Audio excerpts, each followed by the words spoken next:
Hello everybody. Today I will show you how to change the battery on this key fob. This fob was used on the Mazda 6 sedan between 2003 and 2005. Inside we will find the CR 2025 battery. Just follow along and you'll be able to replace this in no time. This one's really easy to open.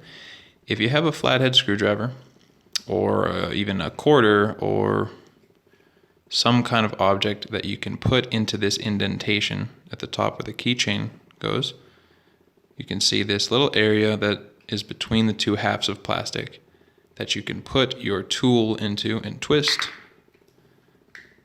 to open the fob and get access to the battery.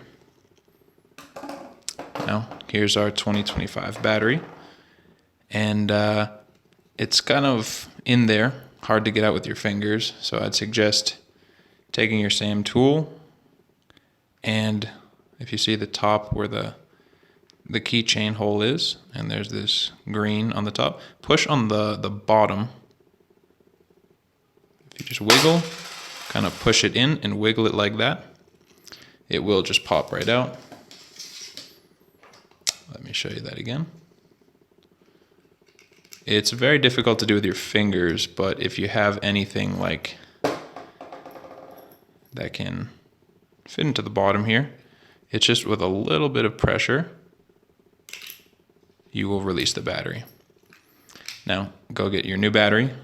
Make sure the side with the brand and the battery info is facing up towards you. And when you're putting it back in, slide the bottom down first to get the battery behind these two little pieces of plastic, and just push it in from the top like that. Once again, release by pushing into the bottom with a thin object, and you put it back by sliding it down and just pushing it in.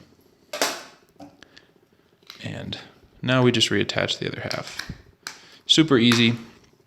Put a new CR 2025 in your Mazda 6 sedan key fob. Thanks for watching.